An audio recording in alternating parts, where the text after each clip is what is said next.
Yes, team, welcome to the Total Mental Performance podcast. Today, we've got a friend of mine, former neighbor, James Gough. James is an entrepreneur. He works across 9 different industries. And this guy is absolutely relentless. And I don't use that word lightly. He goes and he goes and he goes and he goes and he goes. He's got an inspiring story. Both of us have backgrounds as athletes, and I think that's where we really connected, obviously with business as well. But actually, his story is one that's truly inspiring because seeing what he's had to overcome to get to where he is today, it's not easy. So, James, mate, welcome to the podcast. Thank you. I appreciate you because you spoke at a few of our events recently and put on quite a show. So, thank you for inviting onto the podcast. Obviously, I look up to you very highly with everything you've done. So, I appreciate you inviting me. Our pleasure. A pleasure. How would you describe to people that are like, who is this guy? Like, what would you say you do? What I do day to day. Yeah. So a business owner, like you say, entrepreneur. We have 9 different divisions right now in a charitable arm. So it's people, management, leadership, culture. That's what I'd say my day-to-day operation is right now, is bringing people together to get the best out of people. And across those divisions, just give us a flavour of what industries you guys are in and what you're up to. So I'd imagine the majority of your audience is in the fitness industry to some degree. I know you've got different industries, but you've got a lot of fit pros that follow you and you work with especially, don't you? So these days I'm mainly focused with business owners. Right. We've got the Total Mental Performance Company, which has a lot of coaches involved. But interesting that's actually, we're actually going into lots of different industries now, mainly in the business space. But a lot of this podcast there'll be some coaches in there for sure. Yeah, because I've seen great success with what you do with some of those people, which we know, which is pretty cool. So the second business is where we help online health and fitness coaches go and scale their companies. And we teach that from our own online health and fitness business, which is now called Peak ID. And that helps entrepreneurs, C-suites, founders rediscover their physical and mental peak without sacrificing their lifetime, career in the process. That's a premium business model for Peak ID and what we do there. And then obviously we teach people how we've done it over the last decade in Fit Pro Accelerator. And then from there, we've got our sales agency, marketing agency, recruiting agency for when people are wanting to hire sales reps, run their traffic for them. It becomes a bit of an extension onto the second business from that end. Yeah. Cool. Yeah. How do you even get to that position where you're working across so many different streams? Well, it all started many, many years ago when I was like you, full-time athlete, and it all went south. It didn't go to plan. I'm not supposed to be here, different aspirations in life. And I was training sometimes 3 times a day, with Team GB rowing the development squad, which is called the START program, a talent ID. And you just devote your whole life to it. And that was like you just go in and this is my identity now. I'm going all in. Where did rowing start? It started when I was 19, university fair in Sheffield University. I was tapped on the shoulder. It was like, we want to come test you, see what you're about. And that's what they would do, the START program. They'd go from universities, basically find tall, big, strong guys that have never rowed before and just turn them into rowers. That was the whole process, right? Interesting. So I played sport all my life, at a good level. And then basically then they were like, right, we're going to take you. And as a young, impressionable male, I was like, yeah, sure, test me, let's go. And got the bug for it straight away of chasing that Olympic gold. But my problem was that I attached my whole identity to that. And that was my issue for when, much later down the line, 2015, 3 or 4 years now into the process, everything has become my identity. So when I ended up in hospital for 2 years from being overtrained, the organisation unfortunately mismanaged my recovery. I had glandular fever, strep sclerosis and Lyme's disease, taking 60 plus tablets every single day. Couldn't move my legs for the first year. In Hemel Hempstead, Breakspear Medical was the hospital I was at. And then you come in and say, well, look, you're done. You're cut. Dream done. And that, as a young male, is the most humbling experience. Reality that you don't get everything you get and want in life. And it's rock bottom. And I struggle with anxiety, depression, really look at the same 4 walls every single day. I had to rewire my mind to say, look, this is happening for me, not to me. And that's why I had to pivot, and that's why I created the first business in a hostel bed in 2015. And that's where it all started. And I just took that kind of Olympic mindset into business and that sort of competitive edge to find a way, progressively overload my business and find those marginal gains. And then, as you know, and I've known you for a while, it's growth as an identity as an individual. you know, like for identity, you can start thinking like this guy before you become this guy. That's fine. But the conviction, certainty, and mastery, that comes from being in the trench for years and years. And you just refine and grow as an individual and commit to mastery. And that's what I'd say where I'm at now, is that never ends. I know, like even meeting you 4 years ago, from the guy I was then to this, like internal growth that you have to go through. And there's even more to go. So I'd say that there's the whole mindset I've had is failing forward in life and seeing it like that, and manipulating my subconscious mind to create this new identity and step into that light. And eventually over time, you become that person. You know, the thing I love about business versus, say, sports is sports, you get one shot. Yep. It's so brutal. Whereas in business, it's a marathon. It's not a sprint. Yeah. You know, when you're an athlete, you have maybe 9 peak years maximum to really go and do that. Whereas when you're in the long run and you're in business for the long haul, you can do this stuff for 10 years, 15 years, 20 years, 30 years, 40. I mean, look at your dad, you know, a guy that's done that for business for decades, right? It's the same thing. So when you have that, how do you approach not burning out like you did as an athlete? Yeah. Well, full vulnerability and disclosure, I've had moments where I've ended up in hospital after that again. And that is, once again, I've learned from those experiences as well of how to build team, how to build culture, how to ultimately disperse my tasks across my organization, across my culture. And that's also a moment where I've had to grow as an individual to accept that. You know, in the early days, try to be Superman, do everything and everything else, but in reality, it's not effective or efficient. So once again, those were moments that you learn from or have to learn from. And that's why I keep saying it's failing forward in life. You have to. To an extent now where we have such a great team around us. We have over 50 plus members of staff across the world. And that's where my position is now, is understanding people. I say to often people, I'm not in the business of fitness or management. I'm in the business of people. And when you're in the business of people, largely in the business of conflict, and it's understanding how to get the best out of people. And that's such a skill and art. And that's what everything is. Yeah, I come to realize how important culture is. It's everything. Do you enjoy that? I love it. Yeah. I love leadership. What do you enjoy about it? I love public speaking. I love leading the events that you've come to our events before. Like, you know, I enjoy being able to conduct, lead, and bring people together, get the best out of people, and light that fire inside them to unlock their potential. And sometimes that isn't rah-rah or shouting match. That is, you know, carefully unlocking someone similar to how you do it. And I love your public speaking as well when you come to ours and how you're able to just bring someone's vulnerability out and ultimately how that makes an event. That stuff is my biggest passion. And luckily, last year we hosted events in Melbourne, Thailand, Canada, UK, and Dubai. And it now takes us all over the world with all these clients and entities we've got worldwide. Which is so fun. Yeah. So you got your public speaking, but what else on the more day-to-day management side of working with people, dealing with conflict and having those conversations? What do you get out of that? What do I get out of addressing the conflict or the conflict in itself? Day-to-day. I'd say, look, where my conflict management will come in is top shelf meetings, and they come at the start of the week and end of the week with our project managers. And they'll be addressing into what's happened, what we've ticked off. And we're very militant in how we do things across the companies, like SOPs inside out for everything and practices. And then we believe that if we recruit competency and that matches with the SOP, we have a winning formula. And that's usually how it works.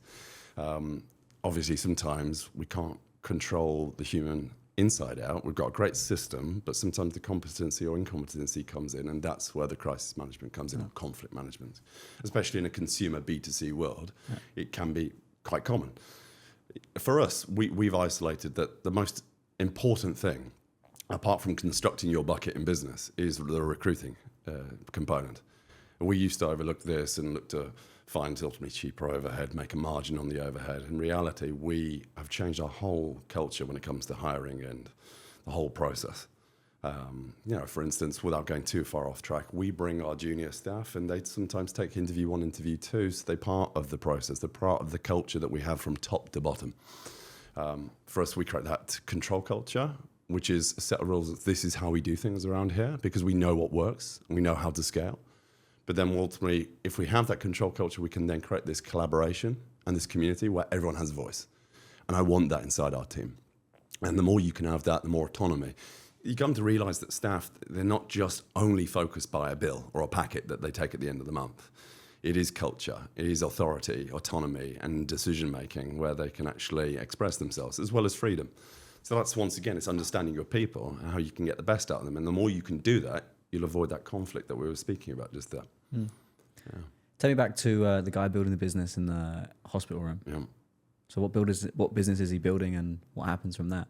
Well, back then, what was he building back then? Yeah, because obviously you're rebuilding yourself, yeah. right, to get yourself back on your feet. But Well, then you back- said you started building a business. Back then, that guy was largely, quite insecure, not switched on to the full capacity of what he knows now, quite blind as to what it really took to succeed in business. And more so just a dream. More so like, I've got to pivot. I've got to find a way moving forward. I'm a young kid in hostel. I've got no job, no career, pulled out of university halfway through. What are you going to do? And for me, it was like, take this knowledge I've had from GB, put it into essentially helping other people, which had started to have a passion for bodybuilding, training in a way. How can I monetize this? That's where it went. And then when you've got that competitive bug to learn and grow as a human, also in business, you go and find people who have done what you want to do. And that was like, I had a degree in business management. I used none of it to get to where we've got to that all the time. today. Yeah. So my whole quest was go and find mentors that have done what you want to do, spend time with them, take their tools, assets, scripts, and systems, and then climb the ladder. I saw it as a game of snakes and ladders. And that's the reality. You're starting at the bottom of the board, there's someone at the top of the board. And along the way, there's going to be ladders, which are good mentors. And sometimes there's going to be snakes, which are bad mentors that we have. But when you fall down the snake, you've got to have the mental fortitude to find yourself and pick yourself up to go and find the next ladder. Because there's always someone out there who's done it. And if you have the right growth mindset, you'll always conquer. You'll always overcome it. And that's where, I don't know about you, maybe over the last 10 years or so, I've seen so many people leave the game. They've smash and grab. And like you say, if their purpose isn't that deep rooted, kind of chasing the money, unfortunately, they're not here anymore. I've seen so much of that. I don't know about you. Yeah. I think the mentors piece, you learn as an athlete. I was super fortunate. My first ever boxing coach was a guy called Martin Calvert, and amazing man. Changed my life, changed my friend's Louis' life, and all of us in the boxing club. So I learned that model really early, which was I just do what he tells me, and I get better, and more opportunities come my way. But I think a lot of people, even in sports, that they don't necessarily get that mentor, or they don't get that coach, or they're not coachable, and they're not in a place where they can use their ears and listen. Yeah. And well, it's interesting you say that, because we had a different system with our GB system. It was more so I was one of 14. You're in a team? Yeah, it was one of 14, and it was a mass model GB pathway. So it was like, here's the training, no real nutrition guidance either. And you kind of left to evolve or die, basically. Make or break. And most of us broke because we're training 3 times out. Our recovery is not being managed. Didn't have the data what we have today. And for me, my immunity just in the can.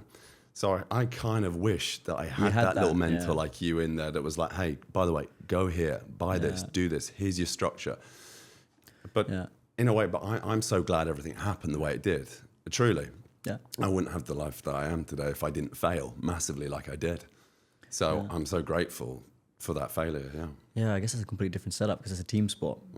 Yeah. Well, it's quite interesting. With the rowing, people think it's a team sport. Largely, you spend majority of your time as an individual and a solo in single sculling. So for people who don't know rowing, basically you've got traditional rowing, which is sweeping, which is your one oar. And then you've got sculling, which is 2. Right? So you've got sculling and sweeping. All our GB development stuff was all in single sculls. Yeah?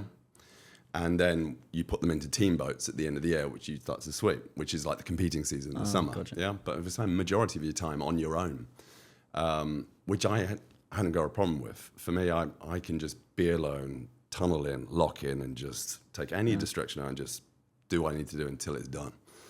So it worked for me in a way. Yeah. You know? But that's what we were recruited for. Sorry to go off track here, is that it was not just who we are as sort of height, size, and everything else. It was more so, can you suffer more than the guy next to you?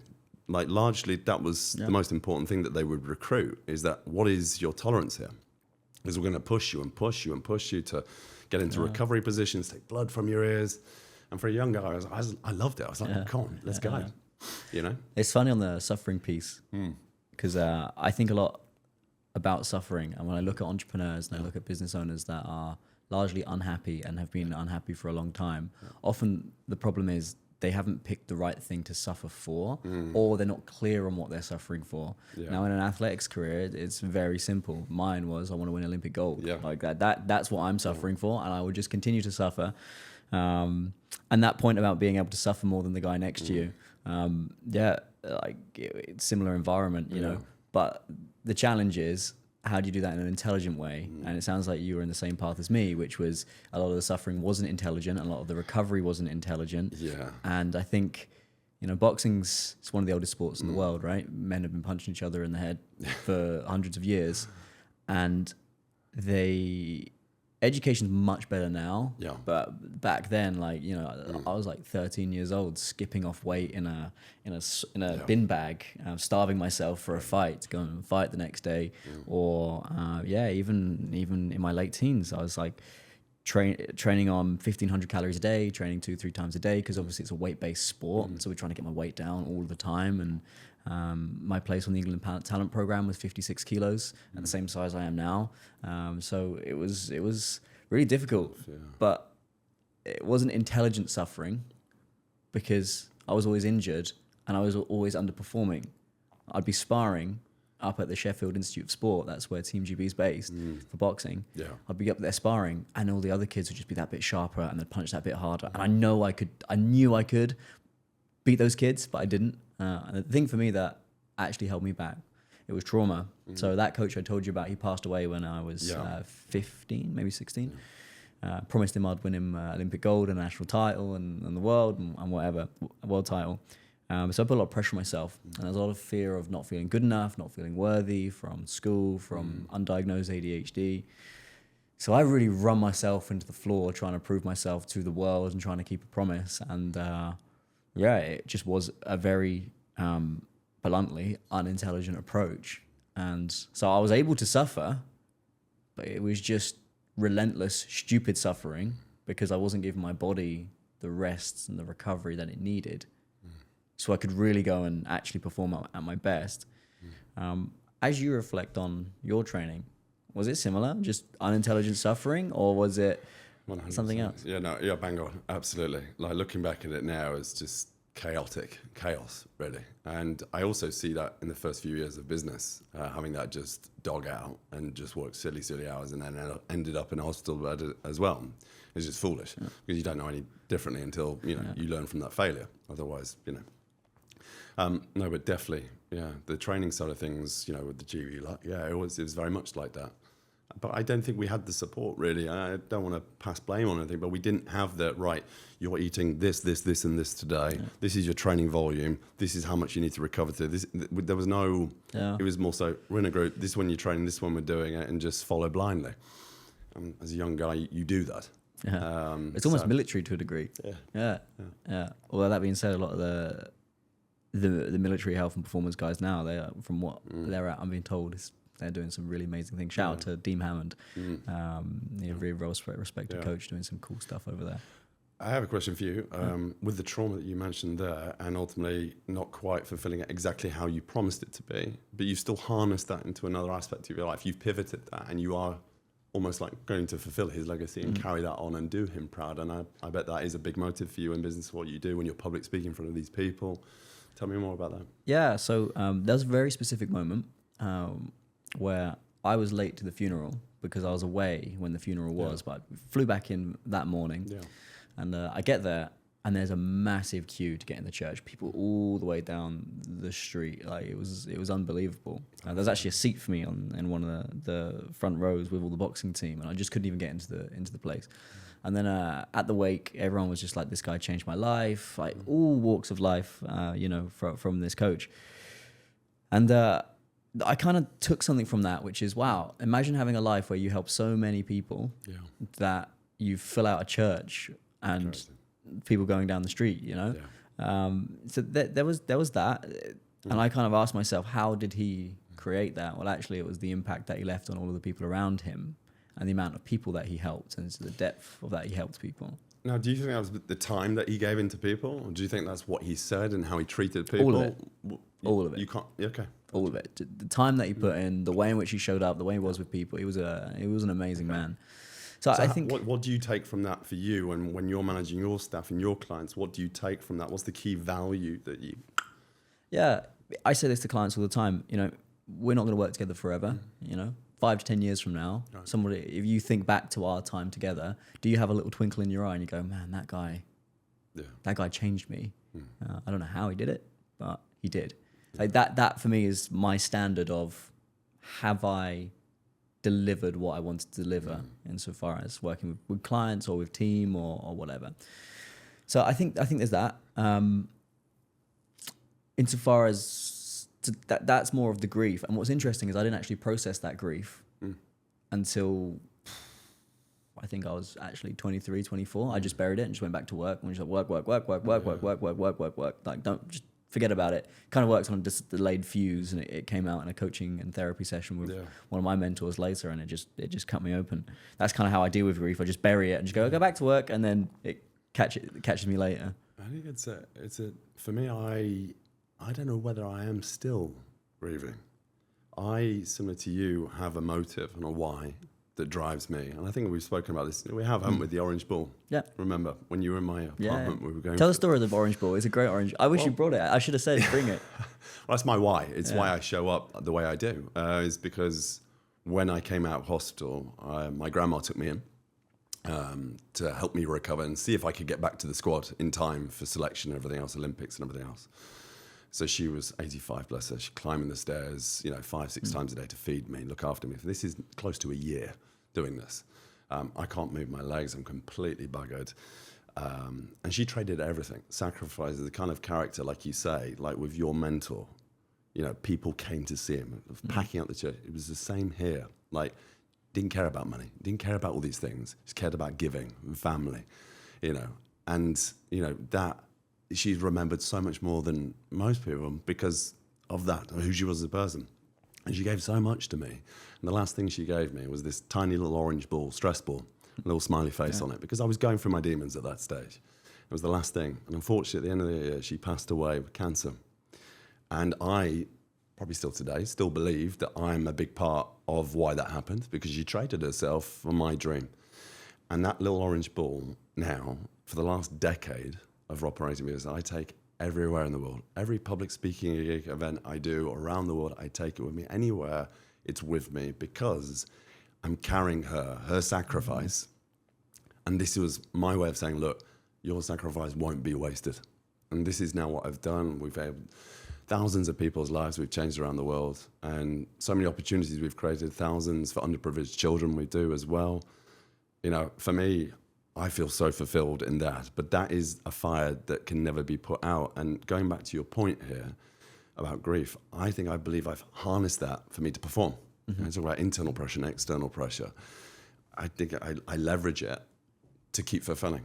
And people say, well, when's enough? When's enough? For me, legacy is the thing that lights me up. Like you say, how many people are going to really remember you 3 generations after with the work that you've done? I think that's hard to do, making a difference, giving back to people. And that's why the charity motives are big for me, and what we do with Peak ID Foundation, JG Foundation, which is, raising money for equipment for disabled children in the West Midlands. That's a big motive of ours, which we do at the end of every year with our gala dinners. These are the moments that ultimately make me thinking, it was all worth it. Yeah. Going through that, to give back. And I know she'd be proud. Yeah. Well, that's what I'm curious about with you, because you work incredibly hard. And you put yourself through a lot of suffering, chosen suffering. Yeah. Choice. You choose to suffer insofar as the way in which you build your companies or your charity or even the sports that you back in now. Yeah. Is it legacy? Is that the thing that makes the suffering worth it? Or is it something else? Is it a combination? Like when you look at that suffering, that makes you go, you know what, I'm going to take on this level of risk and this level of stress and this level of pressure, because you don't need to. Well, I guess my motive and my responsibility is to satisfy and fulfill the life and career ambitions of my staff. And that level of responsibility, I relish, because I'm going to get that job done, and I always do. And my people, my staff, they look up to me knowing he's going to get it done. JG will get it done.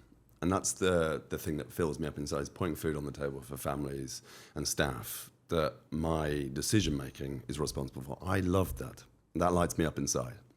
You know, that is a big motive of mine and what we do. But, you know, that's, once again, that's taken time to truly understand and respect. You know, that's a big responsibility you can't, you know, just take on, you know, without the skill set and the right approach. And management culture, leadership people is a whole different world you have to ultimately acclimatize to and be ready for. Because you will get found out and you will get it messy at times. But then you have to have the growth mindset to pivot and become a better leader.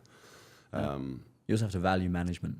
Yes, absolutely. But then also we're in a position where I've got incredible directors, incredible managers inside the organization across the world now that are incredible talent as well. So I want to come back. Yep. Suffering. Yep. Why choose to suffer in the pursuits? For example, recently you've gone back to training, right? Yes. What are you training in? I trained for an Ironman in October, California. Yeah. And so you're running that like an Olympic outfit. Yeah. From what you've told me, well, you're going all in on that. Yes, yeah, absolutely. On January 1st, I said, look, what I do at the end of every year, every month, every week, every month, every year, I journal.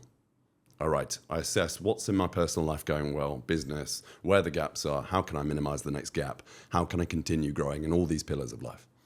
So I do that every single month and reflecting. I've wrote a book for the last 4 years of every month. I highly recommend anyone watching do the same. At the end of every month, personal, business, what's going on, journal, write it down. And then you know, give it to your children one day. They can read and see the journey of growth that you went on. That's what I do. At the end of the year, I set the goals and everything else. And I do things that will scare me.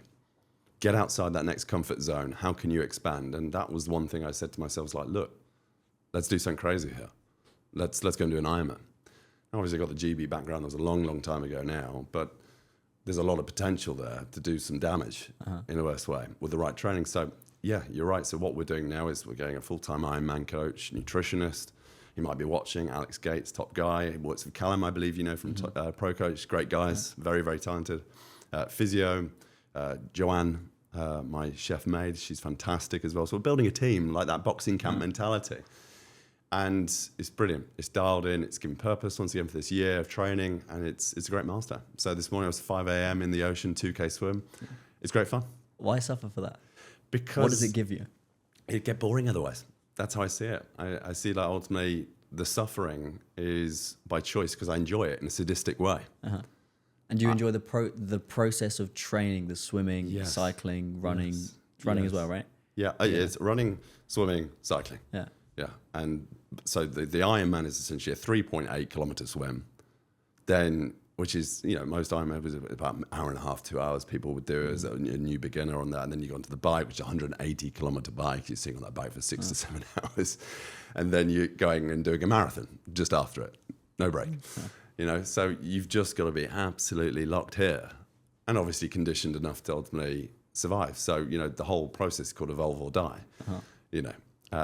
Which I can't wait for, you know. And it's not just about standing through the finishing line and ultimately doing it.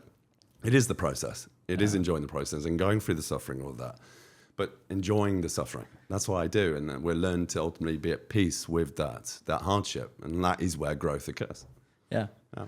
Because I think a lot of people suffer unnecessarily because they're in the wrong process and then they have the wrong why as to what they're doing. I see this with entrepreneurs all the time. They get their businesses to a place where they're like, business is great, but I have no fulfillment or connection to myself or to what I'm up to.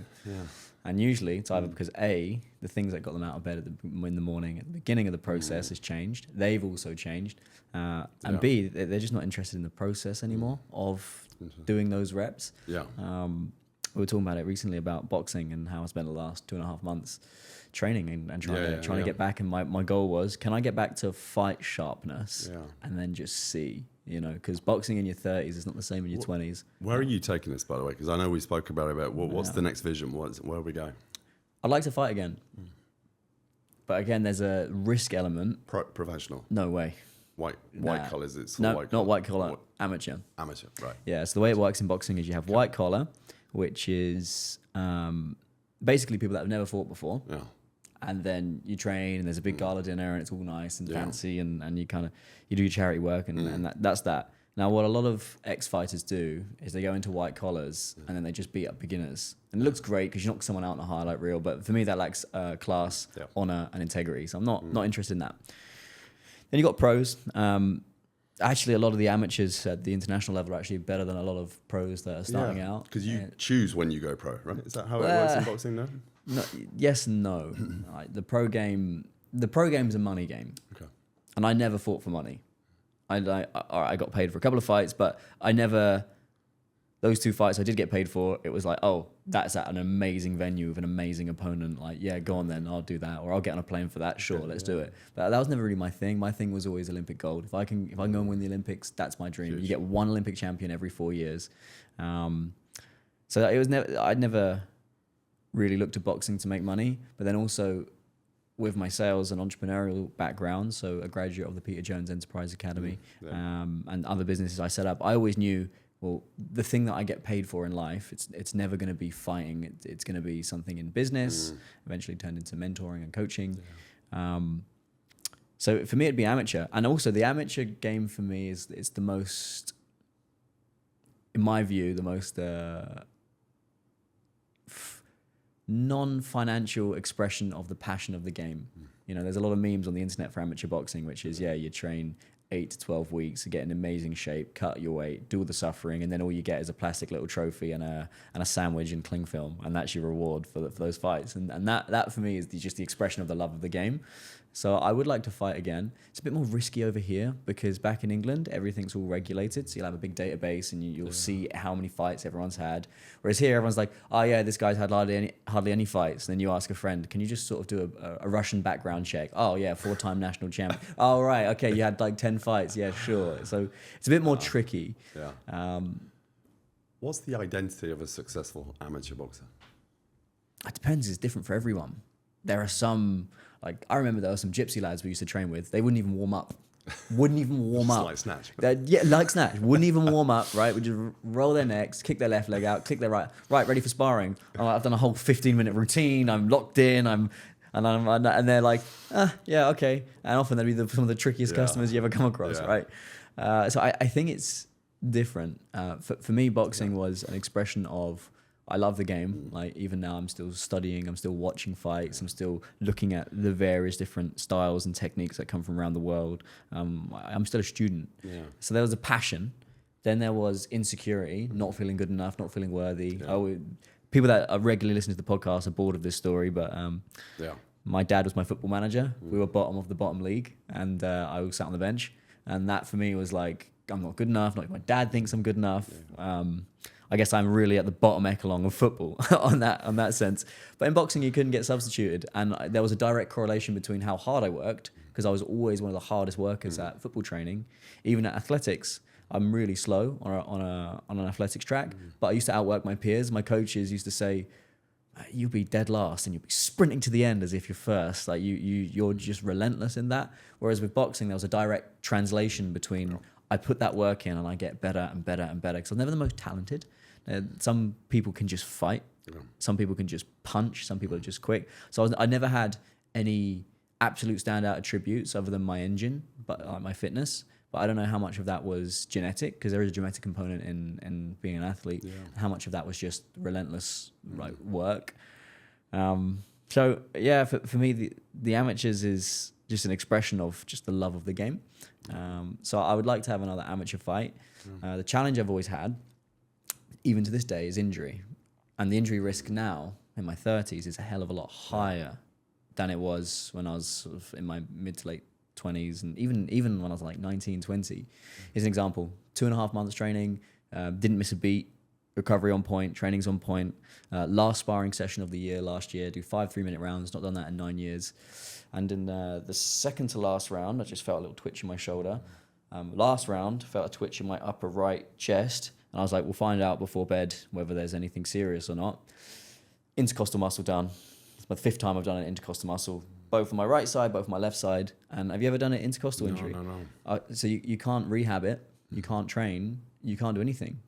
So it's only this week I've got back to running. Oh, right. Wow. Yeah. Sure. So the risk factor of boxing and for where I'm at, it's very high. Yes. Very, very, very high. So I've got to really look at it and go, well, is the juice worth the squeeze?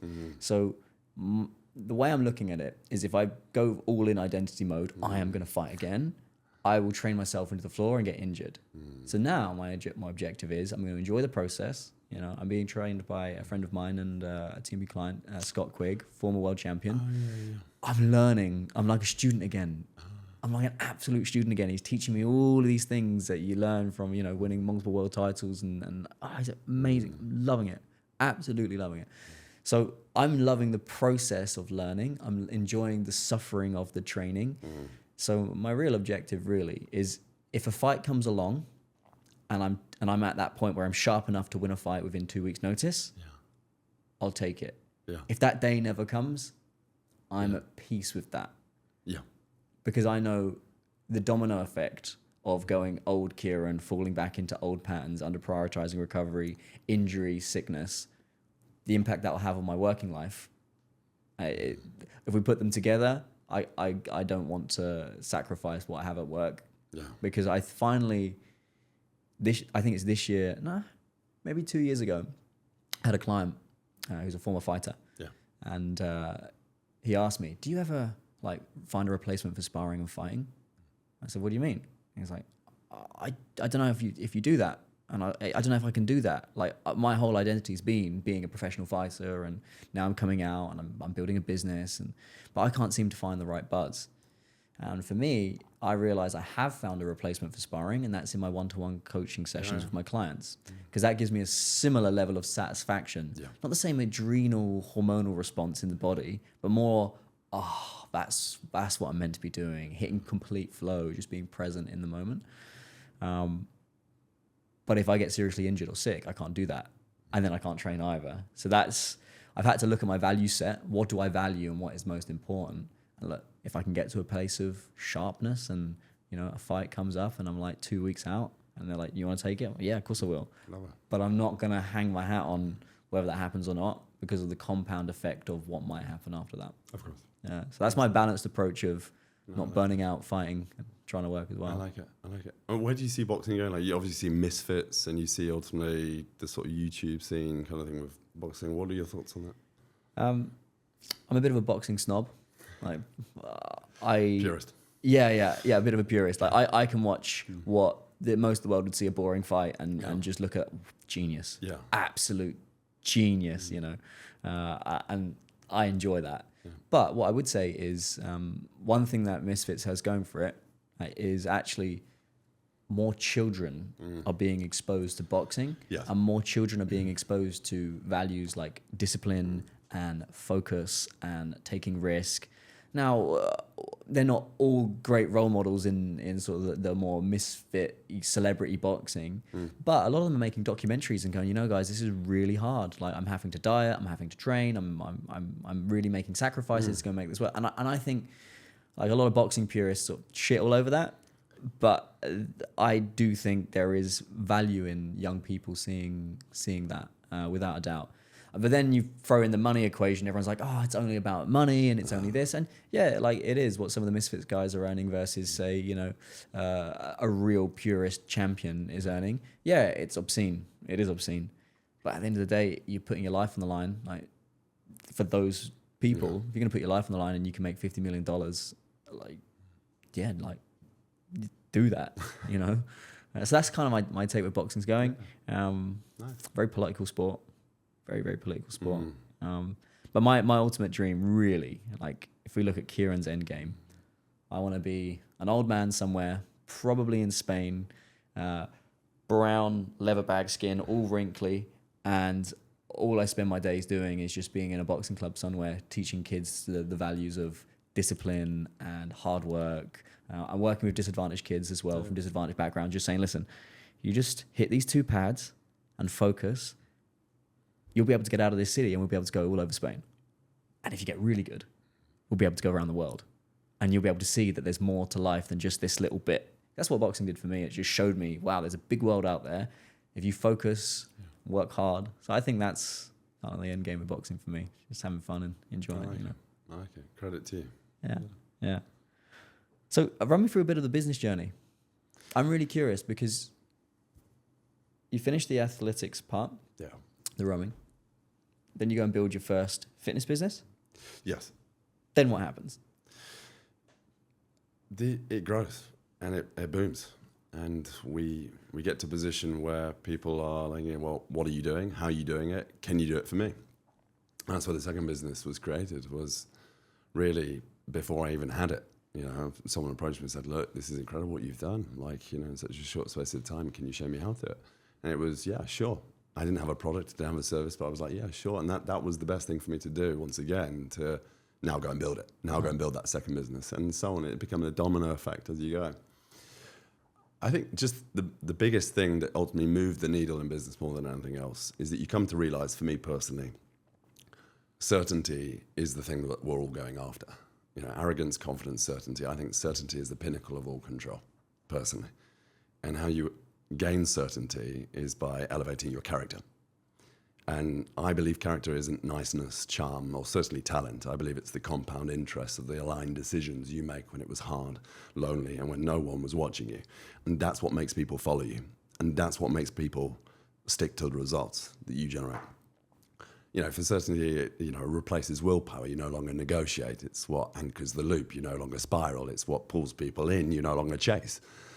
You know, and once that identity is locked in, certainty becomes autopilot, and you know, success becomes inevitable. And that's how I saw it, and that's how I see it today. Is that, you know, identity, subconscious mind doesn't care what's real or true. It only accepts what's repeated. So I had to start thinking like this successful guy before I become this guy. How do you handle uncertainty? How do I handle uncertainty? Because if you look at the entrepreneurial journey, yeah, there's a lot of uncertainty. There's a lot. You know, Daniel Priestley, I was at a round table. He's incredible, isn't he? Oh, what a guy. I was at a round table with him, and someone around the table said, yeah, I know, but like, it was an entrepreneur. He's like, I don't know, I'm just looking for clarity and certainty. And he said in his lovely Australian accent, like, that bullshit. And he used this metaphor, and it was incredible. And the metaphor that he used was, he said, well, as an entrepreneur and as a business owner, your job is to just feel around in the dark. You're feeling around in the dark, and eventually you're trying to touch something. And eventually you touch something, and then you just follow that around in the dark, in the dark, in the dark. And then eventually that's your success, and then it's working. But then that comes to an end. And then you're back feeling around in the dark, feeling around in the dark. And he said, but your team are behind you, and you have a little headlight with a torch behind you, and the light is, follow me, this is the way. This is the way, this is the way, this is the way. But ultimately, this idea of clarity and certainty in a world of entrepreneurialism, and especially I think the next 3 years, man, the speed of markets change is just going to be faster and faster and faster. He said, your job is to become a professional at not having clarity and navigating uncertainty. So I'm curious. I'd say it's looking into the abyss whilst chewing glass. That's how I see it. And I like chewing glass. Like we're going back to the suffering. I'm like Daniel says there, I'm willing and able to go blind and figure it out and find a way. Always find a way, truly. And then, like you say, with the headlight behind, my staff, we're going this way, follow me. Yeah, I'm at peace with that, be at peace with that. You know, a lot of people aren't, and they are not at peace with that, and ultimately they get emotional. They make emotional decisions as opposed to the data decisions, and ultimately they're not in the game anymore. They're gone, boom. Don't be that person, you know? The people that actually stand the test of time, like you say, big purpose, big why, but also are able to dog it out if, like you say, if the suffering aligns to ultimately what they really should be doing and want to do. Absolutely. And that's easy to do, in my opinion. When uncertainty does creep in, what does James do? When uncertainty creeps in what pillar of life, shall we say? Business? Well, we know business is your arena. If we look at James's arena, business is the arena upon which... Well, for me, uncertainty would come from a data entry point which is not successful, shall we say. Let's say churn, as an example. Churn of staff or churn of consumer. Churn is three-dimensional in my world. You know, it's my job to understand people and get the best out of them. So I see patterns and trends that would create the uncertainty or idea that we've got uncertainty, and then I have to lean into that and understand why. And then ultimately evolve and adapt and rechange myself as a leader, or ultimately the staff and the competency that we've got to ultimately achieve the outcomes that we're all aligned to achieving. You speak about values and alignment, that's massive for us as well. Like you, integrity, humility, competence, they're massive values for us. And we have the standing of boulder, bravery, obsession, love, leadership, loyalty, without which we've got nothing. disruption, excellence, and resilience, being bolder. That's what we stand for. And then have everyone that comes with us in alignment to that. So when that uncertainty comes, we're able to align it and recenter. We'll get through the uncertainty to create certainty moving forward, and we'll fail forward. Yeah. How does James handle uncertainty? How do I handle uncertainty? Is that the framework? I go back to the data entry point, I look at the data, I go back to my values, and then I take just the emotion work my out way of it, through. like I said there, and work through it. Work through, why is this happening to me? There's a reason why. And now it's happening for me, not to me. Yeah. And the reframe. Yeah. Nice. Be at peace with it, accepting it, Where's James in 3 years from now? If we met another podcast or we went for a run and I said, hey, James, how's life? And you look back at me and there's a twinkle in your eyes. You're like, Kieran, it all happened. What would have to have happened for that to be true? Well, I'd say being brutal and as concise as possible here. I want to be a great father. I want to be a great husband. That's what I want to be. All the other pillars in life, I believe I've fulfilled and accomplished. I feel fulfilled. I have nothing to prove. I've done it. But that is something that I believe is the biggest part of mentorship and leadership that we've spoke about for the last hour here now, is how can you pass those tools to the next generation and carry your legacy? And you can't do that without children. So there you go. Yeah. Have you always wanted to be a father? Yeah, I think so, yeah. You think so? Yeah, I'm pretty sure, yeah. Certainty, James. Where's the certainty? No, I'm certain that I want to be a good father, yes. Yeah. Absolutely. Yeah. Cool. So, I mean, who doesn't want to be a good father, right? well, I don't think people go into it with the intention of being a bad father, right? But that's not to say they were a good or bad father, right? I think not everyone wants children. there's that as well, yeah. Yeah. So everyone has a different value set and everybody works differently. I mean, I think the odds aren't in our favour these days. I believe from what I see online and everything else, so divorce rates are 56% or even higher than that. That is a gamble. Yeah. That is uncertainty going into a partnership. And, for someone like you or I who's built something of equity and estate, that is a gamble, for sure. So I think the most important thing that you do in life is choose who you become as a person. And then the second is who you pick as a partner, as a team player to go with you on this journey and find that alignment. Yeah. Yeah. How are you going to make space for that? Because you are dialed in. You are dialed in to such a degree with your business and training. It's like, for instance, like now, my life's turned back upside down once again with the training side of things. I'm waking up at 5, 6 a.m., training 2-3 times a day now. Things are being moved around to accommodate for that. It's just ultimately, it's a priority hierarchy. Where are you going to put these things on the hierarchy to get the best of you? You've still got to be number one, so everything below you can receive the best possible version of you. But when it comes to what you said there, is finding the time, is time management, time auditing, to ultimately have those moments to find the right person and ultimately then invest in that person. It's the same, right? Yeah. It's got to be done right. For me, I know who I need to be to attract the person I want to be with.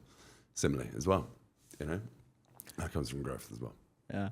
Because when it comes to goals like that, 3 3 years from now, if you don't prioritize it or you don't value it, it won't happen. Yeah. And I see this with entrepreneurs all the time. So they're locked in on one or maybe two big things. Well, if you're able to share and give your vulnerability, because you've been in a long-term relationship for a while now, like how have you coped? How have you found it? What have you learned from the experience? What revelations have you got for people watching?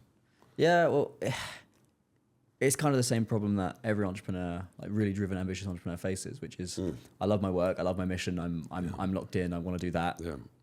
And then you meet someone and you care about them and you love them. Yeah. And I think it does come down to values.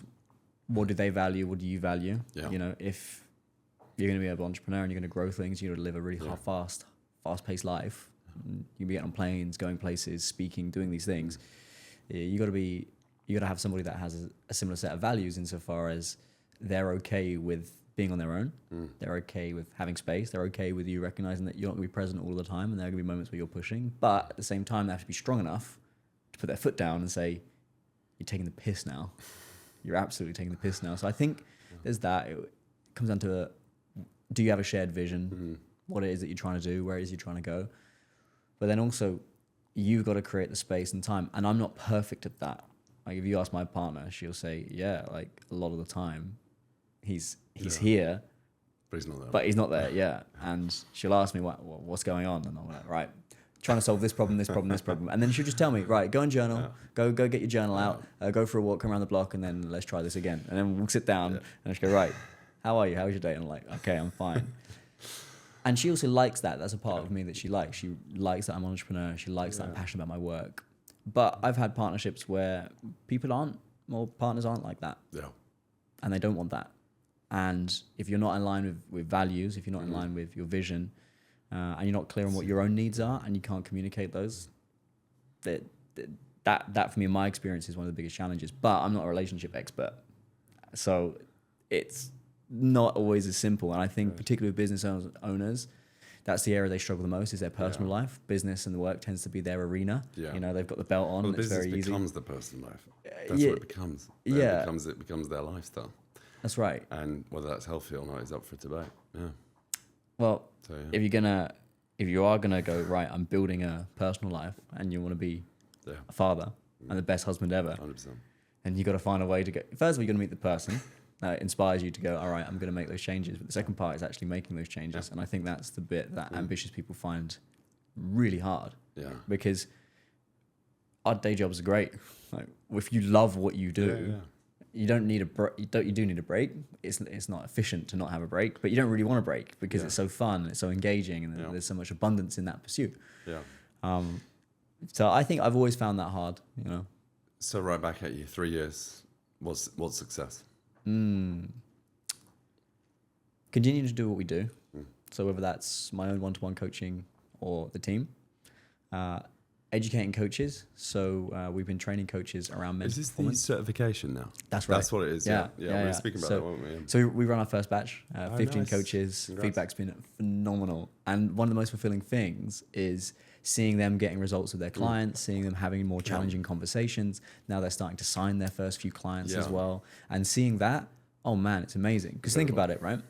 If I can train 500 coaches that have an average, even if they only say 50 clients throughout the average of their lives, man, look at the impact of how many lives you're starting to change on that sense. It's dispersing. Yeah. So, but I'm not rushing that process. You know, it's been on my mind for a long time. A lot of people ask me about training, so it's the first time I put that together. As a business model, what stimulates you more, the certification or the coaching? I'd imagine your one-to-one coaching is the pinnacle, right? But business hat on now, what avenue is actually like your cash cow in terms of business sense? Like for you as a business owner, what gives you the biggest return out of those out of interest? Return being as a business, financially, like, but also you and how you feel about doing it. How I feel and the connection. Yeah, definitely the one-to-one. Right. I always the certification gives me a hell of a lot. Right. And it's new, so we've only done one. So I don't really have enough data. I guess I'm using a lot more data for my one-to-one to say with that level of certainty that gives me more fulfillment. Right. But who knows? I mean, the training is so early on. I don't know exactly what that might grow into or might expand into, right? You know, what I'm seeing is a lot of coaches are realizing that the surface level information coaching is over. It's over. ChatGPT's here. Working on, here is how you do X or Y in any field. Yeah. That's gone. And even the same in performance coaching, programming just isn't enough. You know, it comes down to personal change, identity change, emotional change, dealing with thoughts, feelings, beliefs, and habits on a more emotional, psychological level. That's the thing that's going to generate results and keep clients coming and changing that. So that's where we've taken Peak Idea as well. So Peak Idea is psychology, physiology, performance, and that creating the elevated identity. And I think you're right. You know, you have to be doing that at this level. Now, as you're not a clinical psychologist or anything else like this, you label it as performance coaching, don't you?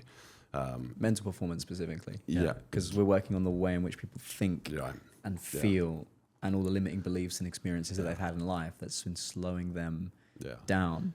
Getting more done in less time. Yeah. That's you, isn't it? That's it. Yeah. Absolutely. And you can build a weekly structure. Oh, great. But if you can't handle the emotions behind it or being the person that can actually handle that structure, it's kind of irrelevant, you know? So with the certification, that's a bigger mission, bigger than just me and my one-to-one clients over the next 3 years as to where that might grow into.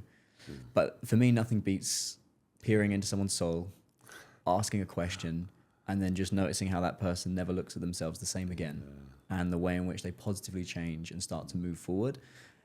You can't beat that. You know, if money didn't exist, I'd be doing that. But what was interesting is with the certification, if money didn't exist, I'll still be doing that as well, because it's just teaching and educating, and so Yeah, and that's actually my filter, James, to be honest. Whenever I take on clients or work or business opportunities, it's like, well, if money didn't exist, would I want to do this? And very rarely is the answer no. If the answer is no, because I sold software for many years and made some great money, but it got to a point where I realized this doesn't light you up. No, it does. Who gives a shit around data analytics? No one. Well, a CIO does or a CEO does, but I don't care about the problems upon which are being solved with those types of softwares. Boring. What I want to know is, why do you think and feel like that? Can you see how that might be holding you back? And if you were to let that go and think and feel a different way, what other opportunities in business and life might you unlock? So you call them like neuro-emotional persuasive questioning in a way, where you're getting people to tell themselves, you're enabling people to make those decisions themselves, and you're just showing them to their seat in a way. You're like it's a guide. I'm a tour guide. Yeah. So it's sales, isn't it? Really, what you're doing. Well, that's what's interesting was the transition from sales to therapy, cognitive therapy, NLP, performance coaching. A lot of the conversations are actually really the same, which is, what do you want? What is the direct outcome that you're looking for? Yeah. And psychologically, what needs to change in order for you to get there? Now, in sales, it's usually a product or a service. And when you're selling software, it's so interesting because it's all intangible, right? Yeah. There's no physical thing that you can touch. It's kind of similar in performance coaching because specifically mental performance, there's no, you take your shirt off and you're ripped at the end of the day. It's, I think and feel different. So it is very similar to a degree. So with TMP and where it's going, is there a much bigger vision that you're wanting to work towards? And if there is, who do you need to become to achieve that, in your opinion? Yeah, good question. Coach training and education. I think that's the bigger impact that I'm going to have on the world. One of my mentors is a guy called Trevor. Yeah. Changed my life. Never did a one-to-one session with me. Just taught me a lot of the tools that I use today. And I know for a fact that man's funeral is going to have hundreds of people, maybe thousands, like down the road. Hazel Gale, like my first ever coach, mental performance coach and therapist, former kickboxing world champion, British boxing champion, amazing lady. She hates it when I say this. I'd be dead without her. She changed my life, completely changed my life, from a broken boxer that didn't want to be here anymore with an eating disorder to software sales, to coach, therapist, entrepreneur. And again, like, incredible woman. Her funeral is going to be filled with people going down the road. So that, for me, is scaling the education is going to be the thing that's going to excite me the most. It's going to leave the biggest impact on the world than just my one-to-one. But then, a lot of my entrepreneurs, clients, they've got teams and they've got families. So when you change them, the ripple effect down into their organizations or down into their work, it all changes as well. So who do I need to become that guy? Good question. Sometimes you don't. That's the key thing, right? Yourself and your identity and who you are today is more than capable of doing that as it is, right? Yeah. So sometimes it isn't anything, but I'm just intrigued to see if there is more. There's always more. I think team. So you're building your own team culture. As an example, I brought Dan into the certification. So Dan's brain works differently to mine. So I'm the visionary. Here's what needs to be taught. Here's what needs to be learned. Here's where we can go. Dan and Kirsten in my team, they're integrators. So I can present the vision and I can speak it into existence, and then they will take those pieces and then they will build a machine and a mechanism and a series of things that enables me to deliver that vision, if that makes sense. Yeah, 100%. I'm a very ops. I'm a very bad integrator. The ADHD it's actually crippling sometimes. It's a superpower, but it's also crippling. It's both, right? It's absolutely both. So by bringing on those integrators, I've been speaking that into existence. So not writing stuff down or just coming into a meeting, speaking out my ideas, and with things like Fathom these days as well, they're all being just summarized so fast, and they're able to execute on that. So I think it's doing more of what I'm doing, but really leaning on team and help to help me move that forward. Do you find it easy to release control? Yeah, very easy. You do, Yeah, I've never had an issue with that. I just trust people to do what So they you like to delegate and give freedom, because that's what I like to do. With Yeah. my senior players, I just said, look, I trust you. Yeah. Okay, here's a set perimeter and guideline and sort of, let's sort of call them guardrails as such. But go and express yourself now. Go win. Yeah. Come back to me. And I also say to the guys, go and test stuff and break stuff. Like, Yeah. it's okay. Yeah. You know, it's very rarely is any mistake fatal. Like, we can handle mistakes. That's cool. Just don't make the same mistake twice. That'll infuriate me. But in terms of control, I'm very much, if I have the right people and I communicate the vision the right way, it will get built. It will get built. So, yeah, I think that's the next 3 years. And then in terms of my one-to-one clients, like, I'm very simple in that sense. I adore my one-to-one clients, and I would keep doing that again and again and again and again, just like boxing and sparring or hitting pads or whatever. That is a game that I adore. And I can just keep playing, and I can just keep doing that. And who knows, maybe that will change one day, you know. But when I look at, say, Harry Goodwin, he was a boxing coach who coached my dad. Went to the Olympics in the 80s and the 70s as a coach. Phenomenal guy. Phenomenal. You know, he cornered me in his last ever fight as a boxer that he cornered. I was the last ever one. He passed away a couple of years ago, sadly. He did that for decades. And when you can find something that, you know what, I can be in this for decades, it works one of two ways. You have more time because the impact that you want to work in the world is, well, actually, I don't need to play such a short-sighted, short-term game. I'm playing a long game. So it enables you to just keep showing up and showing up and showing up and showing up, kind of like a marathon of life and business. Whereas when I was in software sales towards the last 3 years, I realized I got to get out of this. I'm not happy with this. I had a very finite end game. So then all of a sudden, I was selling bloody good software. It was really good tech that was ahead of the market for where it was. I fucking hated it, James. I absolutely hated it. And I by the end of that, I could see the end of that finite game, and I'd go, right, that's got to be me out. But then this is where I'm more of a purist, artisan sort of coach, which is I just want to be the best at that, and I'm willing to play this game for 5 years, 10 years, 15 years, 20 years. Yeah. We call it going off grid and never coming back. Being able to do that. Tunnel vision, dog it out. Yeah. And it's what I call becoming the 10-year overnight success. Wink, wink, nudge, nudge. It doesn't exist. Yeah. You pop up 10 years later and you're like, wow, look at what we just did. I have that feeling. But you've got to have that delayed gratification like you're speaking about for you to succeed. And I get a lot of performance coaches that reach out to me where they're performance coaching on the side. They're working in maybe a FTSE 100 company at a senior level, and they're like, right, I want to go and do this, but I want to make like 500 grand in my first year. It's like, well, okay, there's a level of certainty that you're banking on that. But the reality is you do need to earn your stripes, and you do need to get the results, and you do need to become a master. So either A, be prepared to take a financial step backwards, rebuild, learn some skills in order to move forward, or just never make the leap. Because everybody wants it now. Nobody wants to go and do the hours and do the learn and deal with the risk and the uncertainty and look into the abyss and the unknown. And that's what I was saying about our industry at the start of this podcast, is that I see the guys who I was with at the start, they're not here anymore. They're gone. So either they've sold up, shut up shop, or like you said there, it was just an instant cash and go.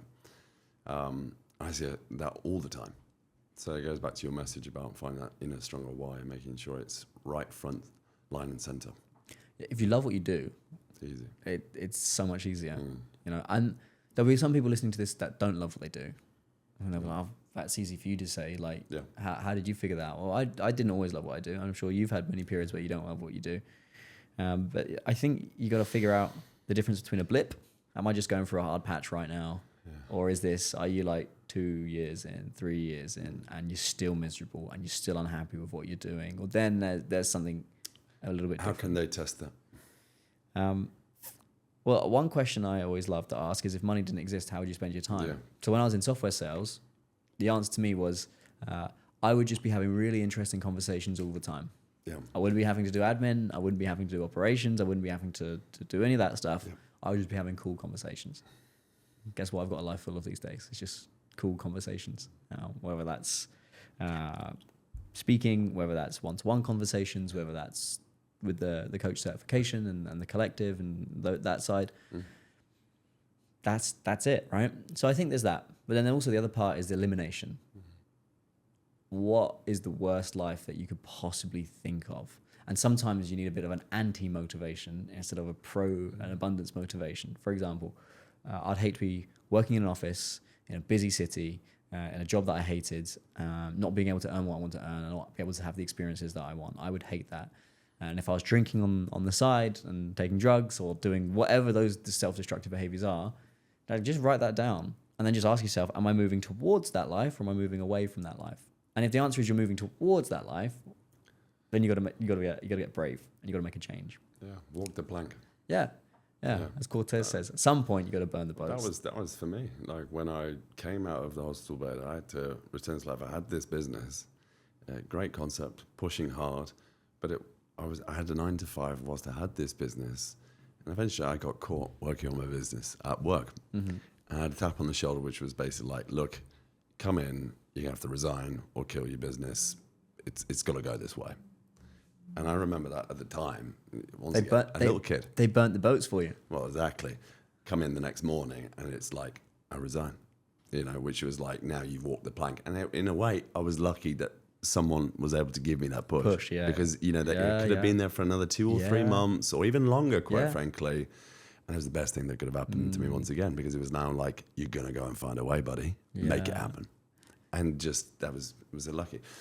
Some people don't have that, and they wait and they procrastinate and wait. And that's why I honestly believe you've got to have the mindset done, not perfect. Yeah. And it's got to be ready, fire, aim. Not ready, aim, fire. And you will miss and you will fail, but then you've got to fail forward and you'll refine your target quicker than the guy next to you that's still aiming. Yeah, without a doubt. And also, like, it was it's a bit easier for us when, you're in your teens or your 20s, when you've got a family and you've got children and you've got your wife or your husband, and all of a sudden the pressure's a lot higher, right? Yeah. Because that was one thing that I said when I was 16 at the Peter Jones Academy. He just said to us, look, you're the youngest. You can make as many fuck-ups and mistakes. You've got no responsibilities. Most of you live at home. Like, you just go out and break things. And I took that to heart, and I did that, and I learned so much. There was so much I learned from just doing it the hard way, because I had the space to fail. But, when you're in your 40s and 50s, and there's a lot more riding on it, not just your family life, but then also your identity. Yeah. I've done this for 20 years. What are people going to think of me? Are they going to think I'm crazy? And am I going to think I'm this or that? And I often get questions about that from people at those ages, which is, I want to pivot out of what I'm doing. And I go one of two ways. One is, that's absolutely the right thing to do. Sometimes it's not. Like, sometimes actually they need to stay, because what that gives them in their personal lives is so much greater than the risk of running into that uncertainty. But when you are in a place where you realize this is exhausted, sometimes staying is actually the more dangerous option, because it will impact your time, your energy, the way in which you show up, your confidence. You'll start picking up health problems. You'll start getting sick. You'll start getting injured. You'll start getting in a really bad way. And eventually your body or your brain will tell you, this can't continue. And that's tough. Yeah. James, it's been super, super fun. Is there any questions you'd love to throw out? To yourself or to the myself, audience? the audience, anyone? Yeah. I think I've asked you a lot about identity and things. So I find that really interesting. Identity and values. What are your? I know you said that integrity is a big thing for you. I also align with that. What do you say for the people who are watching right now? Value set to become successful, go and do what TMP's done in the world. What stacked out value set would you say this is what you want to be working towards and growing to, in your opinion? Well, values is where things get emotional. Yeah. If you want to upset someone, just step on one of their values. So values are a deeply, deeply personal thing. Yeah. And would you, because obviously all values are valuable in a way, aren't they? Yeah. Right? Well, not always. Some people have a high level of value for pleasure. And if you value pleasure, you can get yourself in quite a lot of challenges and trouble when you go, my high value for pleasure is going to go over everything else, right? So there are values that are destructive. Yeah. Would you try and condense it down to these are my key values? These are 3 I have to 4. 5. I have keep it I tight have four. to four. Yeah. Like Be water. We adapt. We create. We deliver. We're high performance. We go out and we get shit done. Be honor. We do what we said we do. nice. We stick to our agreements. If you and I shake hands and we do a deal, Yeah. we're gonna fucking stick to that. We're gonna honor that, regardless as to whether that's a verbal agreement or whether that's a written agreement. With that, we're transparent. We're upfront. Look, here's the reality on the ground. This is where we are. Yeah. Be love. I think in the world that we're in today, there are so many like screens. Yeah. Like how often you're just looking at screens and phones, and we forget that there's a human being at the other end of that piece of technology. And I think being love is actually understanding. Okay, there's a human there. Like, what's going on? Finally, have fun. Have fun. If you can't have fun, even if it's hard, even if there's suffering, even if it's difficult, if you can't have fun or can't have a laugh on the journey, what's the point? Because we'll all be dead soon. Yeah. We'll all be dead, and you can have spent your whole life being overly serious, overly stressed, overly anxious, or you can be good at what you do. You can adapt. You can create. You can deliver. You can operate with honor. You can operate with love, and you can have fun. Because for me now, the value before. Like the values I had before, which was just win at all costs. Yeah. But that wasn't very fun. And I was always out of alignment. And I was like, why do I feel so out of alignment? And then I realized, this value is not being met. This value is not being met. This value is not being met. Of those four things, if you want to upset me, right, don't value high performance.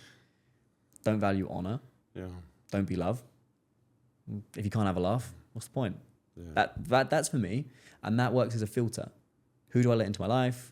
Who do I spend my time with? Same with the team. You know, we can all have a laugh on team calls. We can have a joke, but we're also very serious and we're here to get shit done. So that's how we. That's a big one that I really took in 2025 was environmental auditing. I think we spoke about this at our Dubai summit where you came and spoke. Was seeing what is low friction, high friction, what's identity aligning, what's identity conflicting, and then putting things into boxes and reviewing that quarterly, monthly. And the same that as a younger adult, I never did. Now I find it critical, quite frankly, because of that energy that we give has to be protected. And also that time commodity is running out and we can't roll it back. So that's a great exercise for me. And for anyone listening, I do that all the time. Absolutely. I mean, it's a cheat code to performance. Yeah. I see it as like low friction, identity aligning, scale it, go. Low friction, identity conflicting, redesign it. High friction, identity conflicting, kill it immediately. Delete it. Yeah, it's got to go. And if you return to that environment again, you and I are a fool. Yeah. And then you've got high friction, and then identity conflicting, which is resystemize, redesign. And win business, you and I, or anyone, will largely find themselves in there. You're doing it because you want to do it, but we encounter churn and challenges, all of these things. We redesign systems to make it perform better. That's why we find ourselves there sometimes. But I think it's a good exercise to do. Yeah. Some value. I wouldn't say I've got any other questions, but what I would say for anyone listening in, I've known this guy for a long time. I've learned so much from him. I know you guys know how intelligent and incredible this guy is, but I just want to say I really appreciate you for everything you do. You've spoken at loads of our events all over the world, and I really appreciate you and what you do, and I love this podcast and what you stand for. So that's very kind, James. I appreciate you very much, man. Thank you very much. Yeah, thanks for having me on. No, a pleasure. Yeah, and likewise, I echo that with that. Like, what's interesting is when we met all those years ago to where you are now, like completely different. Yeah. I would actually say the word certainty, I would say, is the biggest shift. Yeah. Certainty in you as a person, certainty in you insofar as you show up in the world. And I think you've just got your feet on the floor. You seem a lot more grounded. 5 years ago, you were traveling at such a speed, so fast. Yeah. That level of stress, that level of, Yeah. I know I'm going this way, but there wasn't that same certainty that you've got today. And the way in which you show up now, man, it's like completely different. So seeing that journey is really good. Self-awareness and being humble enough to admit there's room for growth and actually going through that process. You know, and you were a big part of that at the stages, so I appreciate it. Pleasure and an honor. Where can everyone find you? Socials, usual socials. If you're a Fit Pro wanting to scale, Fit Pro Accelerator. If you're a high-performing business owner, entrepreneur that wants to elevate, is Identity, Peak ID. They're the best two places to go to start off with. The other stuff later down the road.